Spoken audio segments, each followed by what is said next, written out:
Police നൽകിയ വിവരത്തിന്റെ അടിസ്ഥാനത്തിലാണ് ജിഷയുടെ പിതാവും ബന്ധുക്കളും നിലമ്പൂർ ജില്ലാ ആശുപത്രിയിലേക്ക് എത്തുന്നത്. ബന്ധുക്കൾ അവിടേക്കെത്തിയപ്പോൾ കാണാനായത് ഒരു കൈയും ആ കൈയിൽ അണിഞ്ഞിരിക്കുന്ന ഒരു മോതിരവും മാത്രമാണ്. ആ മോതിരത്തിൽ മുരുകൻ എന്നാണ് പേരെഴുതിയിരിക്കുന്നത്. അതോടെ അത് തന്റെ മകളുടെ അറ്റുപോയ കൈയാണെന്ന പിതാവ് ഉറപ്പിക്കുകയായിരുന്നു.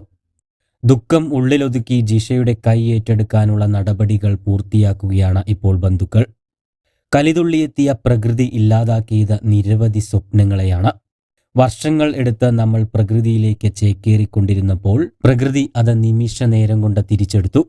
കോടഞ്ചേരി സ്വദേശിയായ ജിഷയെ വയനാട് ചൂരൽമലയിലെ മുരുകനാണ് വിവാഹം ചെയ്തത്. മുരുകനും മാതാവ് തങ്കമ്മയും മകൻ അക്ഷയും ഒന്നിച്ചാണ് അവിടെ താമസിച്ചിരുന്നത്. ആ 4 പേരുടെയും ജീവൻ പ്രകൃതി കവർന്നെടുത്തു. ഇവരുടെ വീടും വീട് നിന്നിരുന്ന സ്ഥലവുമെല്ലാം നാമാവശേഷമായി. അക്ഷയുടെ മൃതദേഹം മാത്രമാണ് ലഭിച്ചത്. ഇവരുടെ വീടിന് സമീപത്ത് തന്നെ താമസിച്ചിരുന്ന മുരുകന്റെ സഹോദരൻ രാജൻ, ഭാര്യ വിനീത എന്നിവരും ദുരന്തത്തിലകപ്പെട്ടു. ഉരുൾപൊട്ടലിൽ മരണസംഖ്യ കുതിച്ചുയരുകയാണ്. മലകൾ ഇടിഞ്ഞെത്തിയ മഹാദുരന്തത്തിൽ മരണപ്പെട്ടവരിൽ നിരവധി കുഞ്ഞു ജീവനുകളുമുണ്ട്.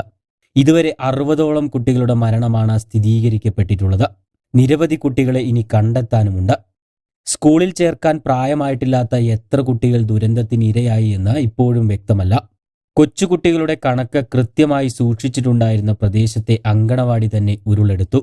ദുരന്തം ജീവനെടുത്ത കുട്ടികളുടെ ശരിയായ എണ്ണം ഇനിയും എത്രയോ കൂടുമെന്ന് ഉറപ്പാണ്. ഒട്ടേറെ കുടുംബങ്ങൾ ഒന്നിച്ചാണ് കൊച്ചുകുട്ടികൾക്കൊപ്പം ഭൂമിയിൽ നിന്ന് ഒറ്റ രാത്രിയിൽ അപ്രത്യക്ഷമായത്.